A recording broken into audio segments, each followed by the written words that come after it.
My name is Nadia, and I am 36 years old. I am standing in my kitchen when my husband of 8 years tells me I am not enough. He says words that change everything. I can do better than you. He thinks I am just a simple woman who works from home doing crafts. He has no idea about the $23 million in my private accounts. He has no idea I own the building his company rents. Tonight, I will show him what he is throwing away. Before I tell you how his face changed when he learned the truth, let me know in the comments where you are watching from today. If you believe in knowing your own worth, hit that like button and subscribe to this channel, because this story is about to take a turn he never saw coming. I met Brandon Hayes when I was 27 years old at a tech networking event in San Francisco. But to understand why that meeting changed my life, you need to know where I came from first. I grew up in Oakland, California. My parents were immigrants from Ethiopia who came to this country with almost nothing. They saved every penny they earned working odd jobs until they could afford to buy a small grocery store in our neighborhood. That store became our family's lifeline. It put food on our table and eventually sent me to college. From the time I was old enough to count change, I worked alongside my parents, stocking shelves after school, running the register on weekends, learning that every dollar mattered and nothing came without sacrifice. Education was everything in my family. My parents pushed me hard, and I pushed myself harder. I earned a full scholarship to UC Berkeley, where I studied computer science. I was one of the only women in most of my classes, and definitely the only Ethiopian American woman. But I had my father's stubbornness and my mother's quiet determination. I graduated at the top of my class. During my junior year, I built an app for a class project. It was simple, really. Just a budgeting tool designed to help college students track their spending. I called it Pennywise. I never expected it to become anything more than a good grade. But something unexpected happened. My classmates started sharing it with their friends. Those friends shared it with their friends. Within 6 months, Pennywise had over 2 million downloads. By the time I graduated, a major tech company approached me with an offer. They wanted to buy my little budgeting app for $4.7 million. I was 22 years old, sitting across from executives in suits that cost more than my parents made in a month. I remember my hands shaking when I signed the paperwork. I remember calling my mother afterward and both of us crying on the phone. But here's the thing about me. I did not run out and buy a mansion or a sports car. I did not post about it on social media. I did not tell anyone outside my immediate family. Instead, I invested. I lived in the same modest apartment. I drove the same Honda Civic. I wore the same clothes from Target and thrift stores, and I kept building. By the time I was 27, my net worth had grown to approximately $11 million. I had started a new company called Lumina Tech, developing financial software for small businesses. The company was registered under my maiden name, Tesfaye. I hired a CEO to run daily operations while I worked quietly behind the scenes. Nobody looking at me would have guessed any of this. And that was exactly how I wanted it. I had learned a painful lesson in my early 20s. I dated a man named Marcus for 2 years. We met in college and I thought we had something real. When I sold my app, I made the mistake of telling him about the money. He changed overnight. Suddenly, he had business ideas he wanted me to fund. He started talking about the house we should buy, the car I should get him. When I hesitated, he accused me of not trusting him. When I tried to set boundaries, he called me selfish. We broke up 6 months later, and I swore I would never make that mistake again. The next person I fell in love with would have to love me for me, not for what I could give them. So when I met Brandon Hayes at that networking event, I was cautious. He was tall and handsome with an easy smile and confident handshake. He worked in pharmaceutical sales, and he talked about his job with passion. He seemed driven, ambitious, sure of himself. He pursued me with an intensity I had never experienced. Flowers delivered to my apartment. Surprise dinner reservations at nice restaurants. Long conversations on the phone until 2 in the morning. And he thought I was just a freelance web designer who worked from home. I let him believe it. I told myself it was a test. If he loved me when he thought I had nothing, then I would know his love was real. We got engaged after 6 months of dating. His parents were not thrilled. I came from a modest immigrant family, not the country club circles they traveled in. But Brandon insisted. He said he loved me, and that was all that mattered. We had a small wedding. I wanted it that way. Brandon complained about the budget, but I told him I preferred intimate over extravagant. What I did not tell him was that I could have rented out an entire resort if I wanted to. I just did not want to. Looking back, I should have seen the red flags from the beginning. When we moved into our first apartment together, Brandon immediately took control of all our finances. He made more money than I supposedly did, so it made sense for him to manage things. At least that is what he told me. I agreed. I gave him my freelance income for the joint account while keeping my real wealth completely separate. Different banks, different names, a wall between my secret life and my married life. He never questioned it. He never asked about my work. He never showed any interest in what I did on my computer all day. To him, I was just his wife. The woman who kept the house clean and had dinner ready. The woman he came home to after long days of being important.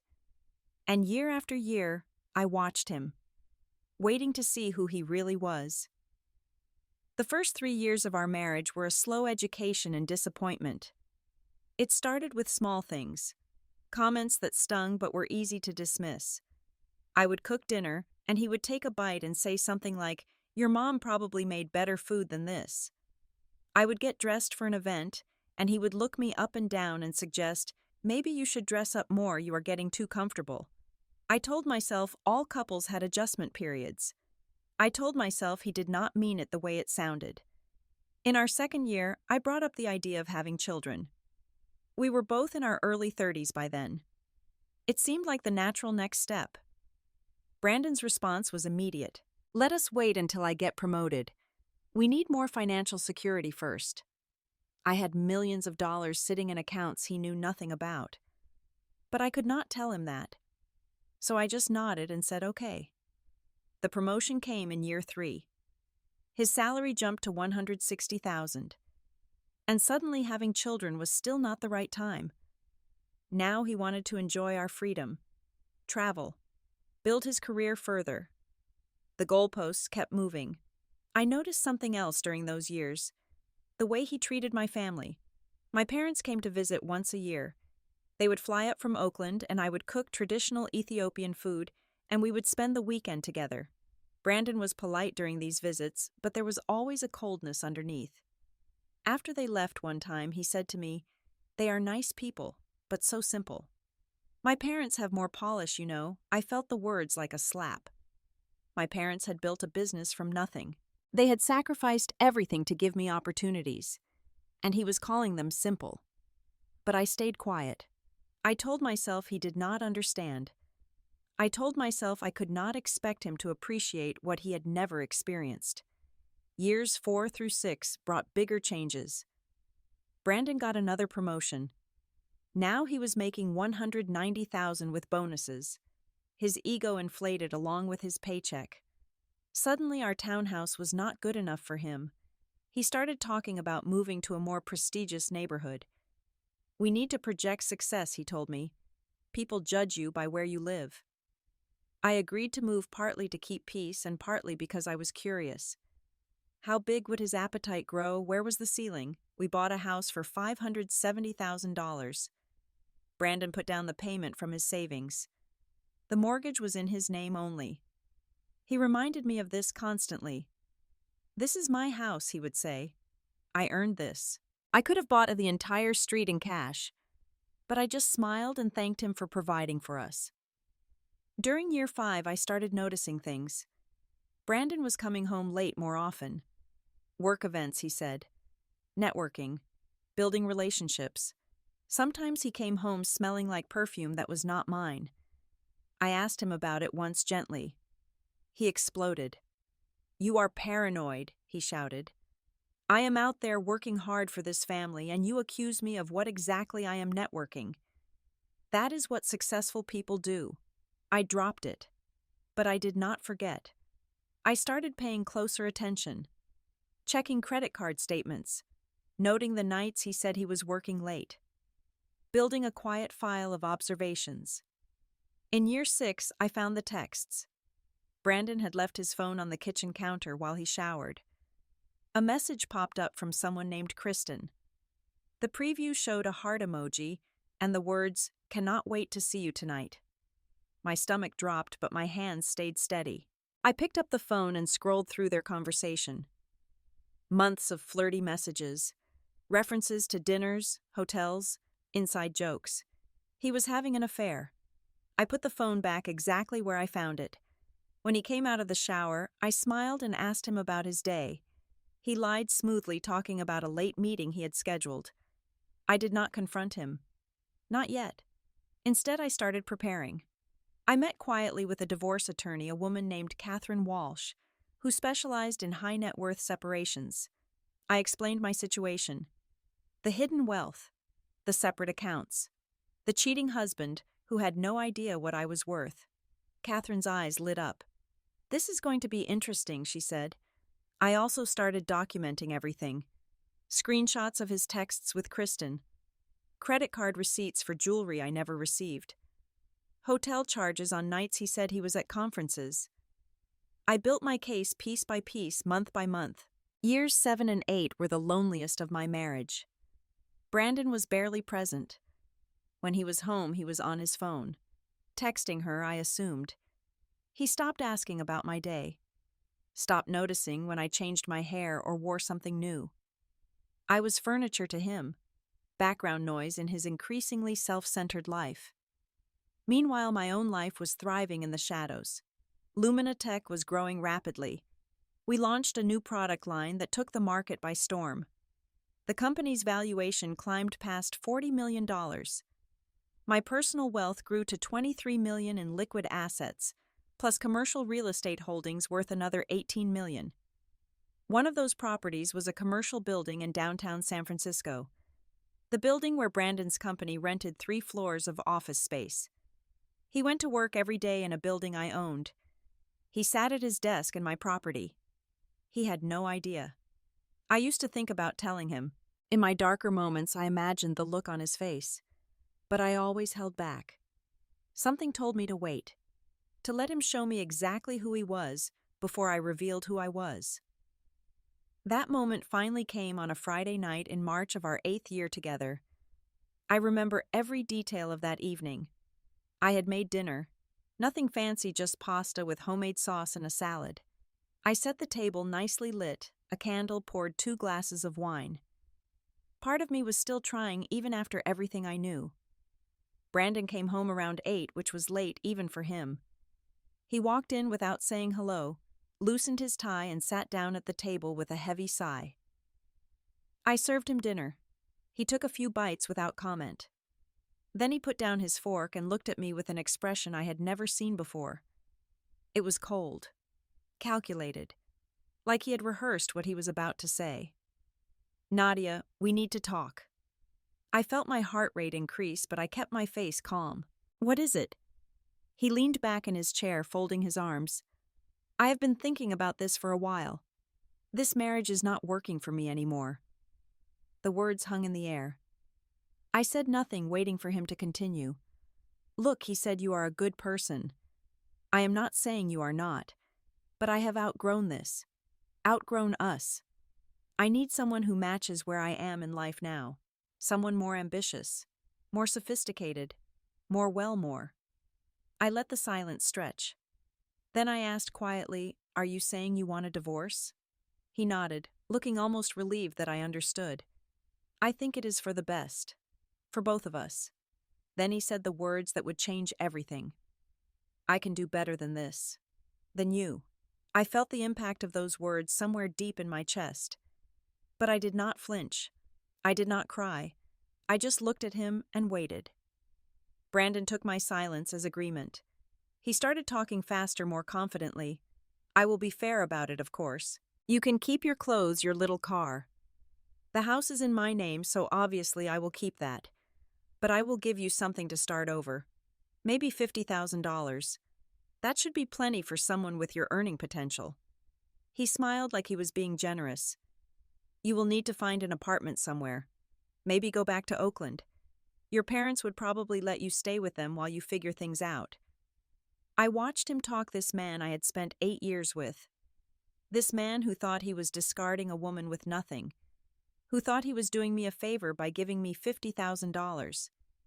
Then he leaned forward, his voice softening into what he probably thought was compassion.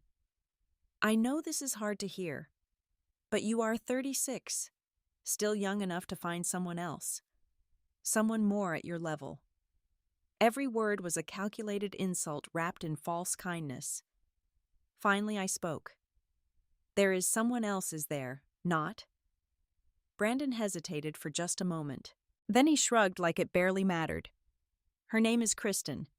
She is 29, works in finance. Very driven. We have been together for a while now. A while. 2 years, I knew. 2 years of lies and hotel rooms and jewelry purchased with money from our joint accounts. She gets me, he continued. She understands ambition, success, the lifestyle I deserve. We have plans. Big plans. He looked at me with something like pity. You were never going to get me there, Nadia. I stood up slowly from the table. Brandon watched me, probably expecting tears, expecting me to beg him to stay, to promise I would change. Instead, I walked to the kitchen counter and picked up my phone. Who are you calling? He asked, confused. I dialed a number I knew by heart and put the phone on speaker. It rang twice before a familiar voice answered. Good evening, Ms. Tesfaye. How can I assist you? James was my private banker at Morgan Stanley. He had been managing my accounts for over a decade. James, I said calmly, I need you to send the current portfolio summary to my email. Also, please confirm the balance on the primary account, and send the information on my commercial properties to my attorney. Of course, Ms. Tesfaye. James's voice was professionally smooth. For the record, your current liquid assets total $23.4 million. Commercial real estate holdings are valued at approximately $18 million. Shall I include the Lumina Tech valuation as well? That will not be necessary tonight, I said. Thank you, James. I ended the call and turned to look at my husband. Brandon's face had gone completely white. His mouth was open, but no words came out. I sat back down across from him. I am sorry, he whispered. What did he just say? I folded my hands on the table. You were saying something about doing better, Brandon sputtered. That is not possible. You do not have $23 million. This is some kind of joke. I also own Lumina Tech, I said. The financial software company. You may have heard of it. Your company uses our products. His face went from white to gray. Lumina Tech is worth $47 million at the last valuation, I continued. I own 62% of the company. I also own commercial real estate throughout the Bay Area, including, interestingly, the building where your office is located. I let that sink in. You work in my building, Brandon. I have been collecting your company's rent checks for 4 years. He could not speak. His hands were gripping the edge of the table like he might fall over. You thought you married a simple woman who works from home doing crafts, I said. You never once asked about my work, never showed any interest in what I was building. You assumed you were the successful one in this marriage. I leaned forward slightly. That assumption was your biggest mistake. I watched several emotions cross Brandon's face in rapid succession. Shock, confusion, fear, and then remarkably something that looked like calculation. He was recalibrating, figuring out how to spin this new information to his advantage. Nadia, wait. He held up his hands. Let us slow down here. I think we have both said things we did not mean tonight. I stayed silent, curious to see where he would go with this. This divorce talk, he continued. I was being dramatic. You know how I get when I'm stressed. Work has been insane lately. I did not mean any of it. 5 minutes ago, you told me you could do better than me. He laughed nervously. That was stupid. Heat of the moment. Every marriage has rough patches, right? We can work through this. His eyes kept darting around like he was trying to process everything at once. $23 million, he said almost to himself. Plus the real estate. Plus the company stake. That means that is incredible. I noticed the word, we. Think about what we could do together, he said, leaning forward eagerly. Penthouse in Manhattan. Vacation homes. First-class travel everywhere. This is amazing news, baby. Why did you never tell me? I wanted to see who you really were, I said quietly. I wanted to know if you loved me or just loved what you thought you could get from me. And now I know. His expression flickered. Come on, that is not fair. I married you when I thought you had nothing. That proves I loved you for you. You married me when you thought I had nothing and then spent 8 years treating me like I was less than you, like my work did not matter, like my family was beneath yours. I stood up and walked to my home office. When I returned, I was carrying a thick folder. This is everything I know about your affair with Kristen. I dropped the folder on the table in front of him. 2 years of hotel receipts, jewelry purchases, the trip to Cabo last March that you told me was a work conference, the $12,000 bracelet you bought her for her birthday while you gave me a gift card for mine. Brandon's face went red. His jaw tightened. You have been spying on me. I have been protecting myself. My attorney already has copies of everything along with complete documentation showing that my wealth was earned separately and never commingled with our joint assets. Brandon stood up abruptly. We are married, Nadia. Under California law, what is yours is mine. I will get half of everything you have. Actually, that is not how it works. Community property only applies to assets earned during marriage that were commingled. I never put a single penny from my real income into our joint accounts. Everything I have is legally separate. I met his angry stare calmly. My attorney is very good and very expensive. I can afford her. Right on cue, Brandon's phone buzzed on the table. We both looked at the screen. The name displayed was Kristen with a heart emoji. The text preview read, Cannot wait to see you tonight, babe. Did you tell her yet? Brandon grabbed the phone, but it was too late. She knows about tonight, I said. Let me guess. You were planning to leave me for her. Move into her apartment until you figured things out. Then use your charm and success to upgrade your lifestyle. He did not deny it. Here is what is going to happen, I said. You are going to leave this house tonight. My attorney will contact yours on Monday morning. We will divide the marital assets according to California law. The house equity we split. The joint savings we split. That is it. Nadia, please. His voice cracked. I was stupid. I made a terrible mistake. Give me another chance. We had 8 years together. Does that not mean anything? It means I wasted 8 years testing someone who kept failing. I kept hoping you would prove me wrong. That underneath all the arrogance there was a good man who actually valued me. I shook my head. There was not. There was just a man who needed to feel superior. And the moment you thought you found something better, you were ready to throw me away like garbage. I walked toward the front door and opened it. The only thing that changed your mind tonight was money. That tells me everything I need to know about who you are. Brandon stood there for a long moment. I could see him searching for some angle, some manipulation that would work. But there was nothing left to try. Finally, he grabbed his jacket and keys. Fine, you win. He walked past me toward the door, then stopped and turned around. His face was twisted with anger and humiliation. But do not think this makes you better than me. Money does not make you a good person, Nadia. No, it does not. But your behavior shows exactly who you are. And you showed me tonight. I watched him walk to his car. Just before he got in, I called out to him. Go to Kristen. Tell her the lifestyle upgrade is not happening. Tell her you are about to be a divorced man with half a house and some savings. See if she still finds you so attractive. He slammed his car door and drove away without looking back. I closed the front door and stood in the silence of my kitchen. I did not cry. I did not celebrate. I just felt 8 years of weight finally lifting off my shoulders. The divorce proceedings moved quickly. Catherine Walsh. My attorney filed paperwork that Monday morning.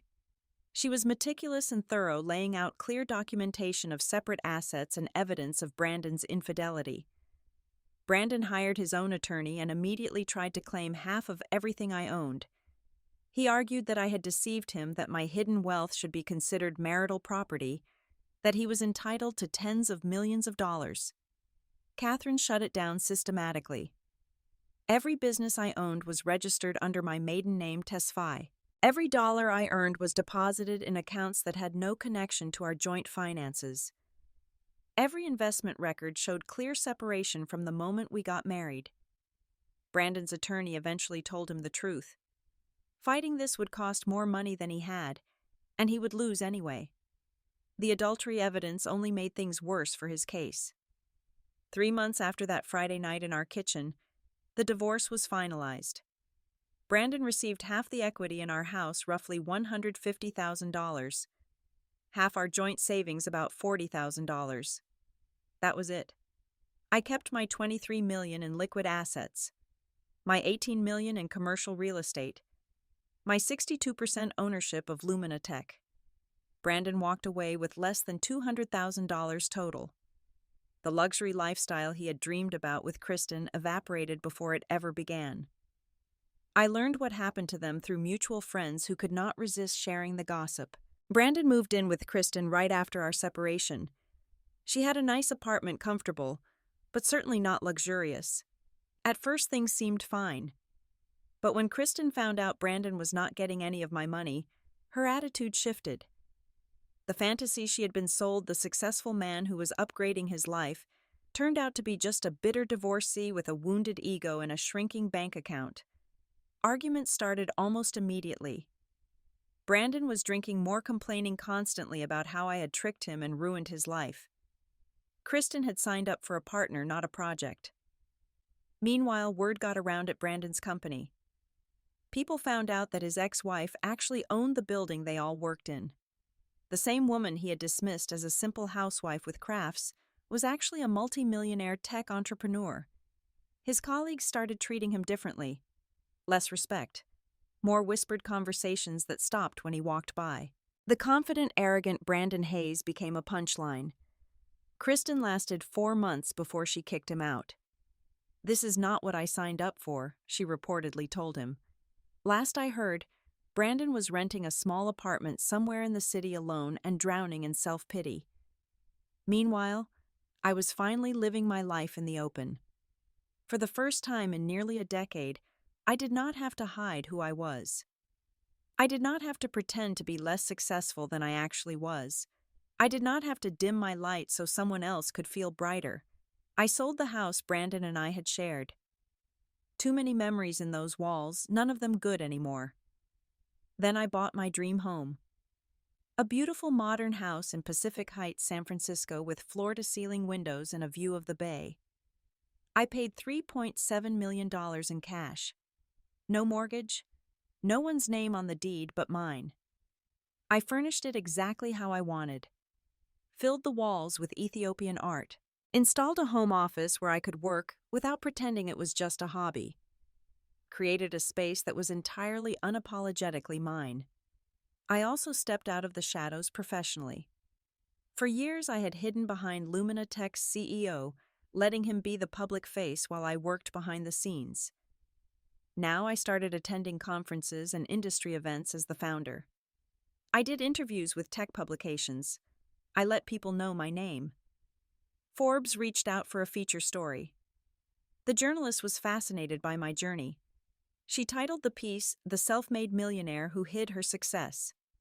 In the interview, I talked about growing up in Oakland, my parents' grocery store, the app I built in college, the empire I created while pretending to be ordinary. I did not mention Brandon by name, but I acknowledged that past relationship challenges had taught me important lessons about self-worth and authenticity. The response to that article was overwhelming. Women from all over the country reached out to share their own stories. Many of them had also hidden their success to avoid threatening, insecure partners. Young entrepreneurs asked for mentorship. Parents of daughters thanked me for being a role model. I realized that my story was not just about money or revenge. It was about refusing to be diminished, about knowing your own value even when others cannot see it.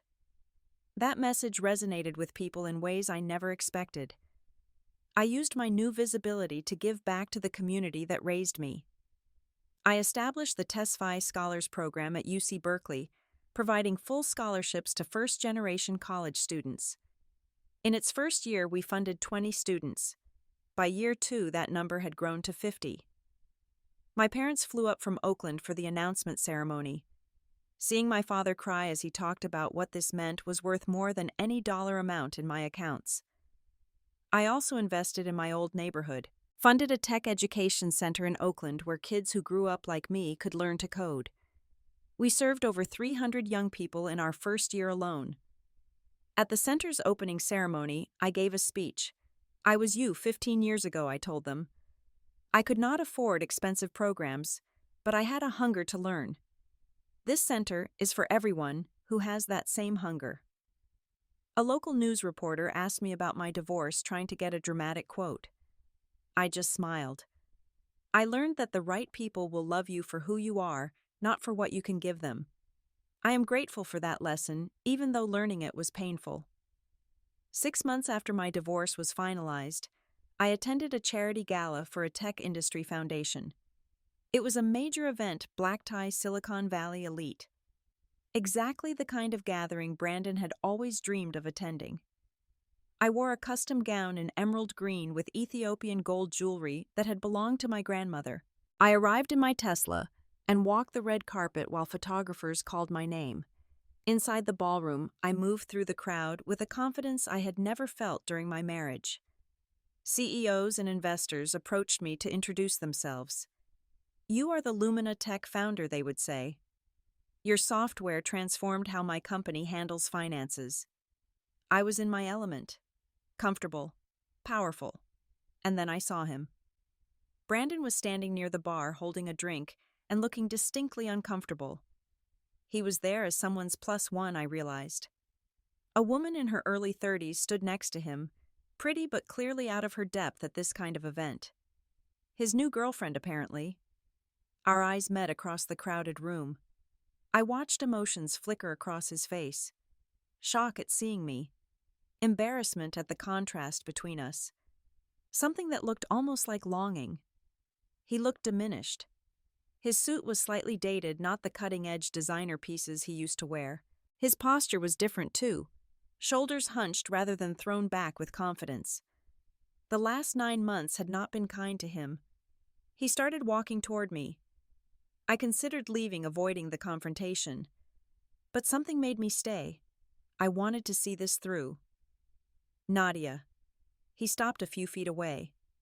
You look amazing. There was no arrogance in his voice anymore. Just a weary kind of acknowledgement. Thank you, Brandon. How have you been? He shrugged. Getting by? Work is work. An awkward silence stretched between us. I saw the Forbes article, he finally said. Congratulations on everything. You have built something incredible. Thank you. He shifted his weight, looking down at his drink. I have thought a lot about what happened between us, about the things I said that night. I waited. I was wrong, he continued. About so many things. The way I treated you for 8 years. The things I assumed. The affair. He looked up at me. I did not appreciate what I had. I was too busy chasing some fantasy version of success to see that I already had something real. I considered his words carefully. Then I responded. No, you did not appreciate it. His face fell slightly. You told me you could do better than me, I continued. You were ready to leave me with nothing. The only thing that changed your mind was finding out I had money. I shook my head. That is not love, Brandon. That is not even respect. I hope you find whatever it is you are actually looking for, but it will not be with me. I noticed his new girlfriend watching us from across the room, her expression worried. Brandon followed my gaze. I understand, he said quietly. I just wanted you to know that I am sorry. For everything. It was the first genuine apology he had ever given me. And I could tell from his voice that he meant it. I appreciate you saying that, I said. I hope you mean it. Not for my sake, but for your own, and for whoever you end up with next. I nodded toward his girlfriend. She seems nice. Treat her better than you treated me. Then I turned and walked away. I did not look back. Later that same evening, I was introduced to a woman who would become an unexpected mentor. Her name was Diana Ashford. She was in her 60s, elegant and sharp, one of the Bay Area's most respected philanthropists. We ended up seated at the same table and quickly discovered shared interests in education and community development. Your work in Oakland is exactly what we need more of, she told me. I am on the board of a foundation supporting Ethiopian causes. We have been looking for someone to help expand our tech education programs. We exchanged cards and agreed to meet for lunch the following week. That lunch turned into a friendship. During one of our conversations, Diana asked me about my family background. Your father's surname Tesfaye, she said. Is there any relation to the Tesfaye family from Addis Ababa? I was surprised by the question. My grandfather came from Addis Ababa, but I never met him. He passed away before I was born. Diana's eyes lit up. I think you should know something about your family history, she said. Your grandfather, Hailu Tesfaye, was quite well known in Ethiopia before he immigrated. He was a successful businessman who helped fund several orphanages and schools. There is actually a school named after him in Addis Ababa. I sat there in stunned silence. My father never talked about any of this, I said. Diana nodded sympathetically. Sometimes immigrants feel they need to leave their past behind to build a new future. But the legacy lives on whether we know about it or not. She reached across the table and touched my hand. You are carrying on a tradition of success and generosity that runs in your blood. You did not know it, but it was always there. I felt tears forming in my eyes. My drive to succeed, my instinct to give back, my belief that wealth should be used to lift others up. It was not just me. It was generations deep. 9 months after my divorce, I reached another milestone. A major technology corporation approached Lumina Tech about an acquisition.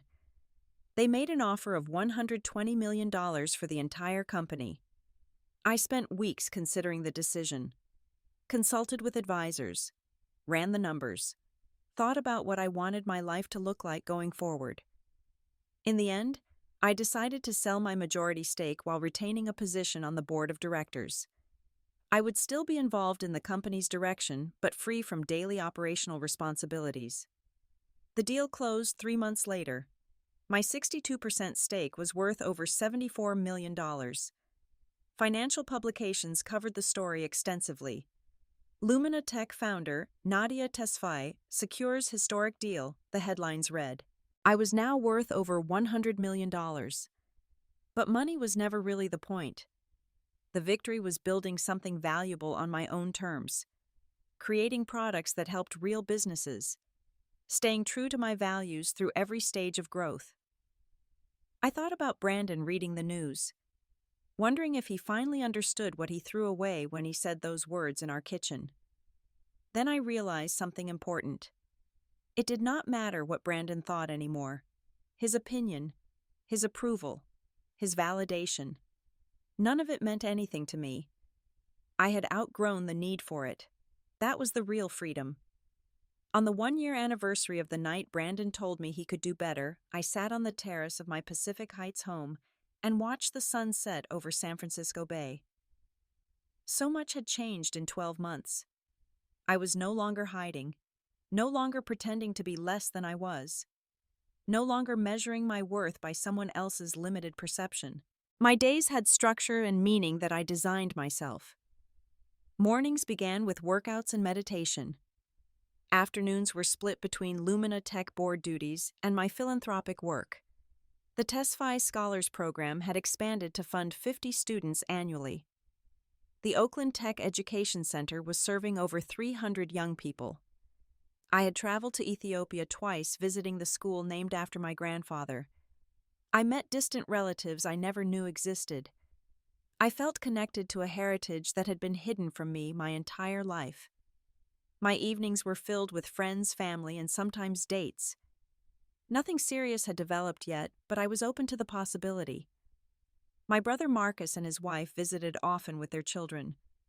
My niece and nephew called me Auntie Naughty, and I spoiled them shamelessly. Watching them grow gave me joy I never expected. Life was full in ways I could not have imagined a year ago. 11 months after my divorce, an envelope arrived at my office. Handwritten, no return address. I almost threw it away without opening it. But curiosity won. Inside were 3 pages covered in Brandon's handwriting. The letter was rambling and emotional, clearly written over several days. He apologized again more extensively than he had at the gala. He admitted that his affair with Kristen had been driven by ego, not love. He acknowledged that he had married me partly because I seemed manageable, someone who would not challenge his self-image as the successful provider. I thought being the breadwinner made me the important one, he wrote. I never asked about your work because I genuinely did not think it mattered. That arrogance cost me everything.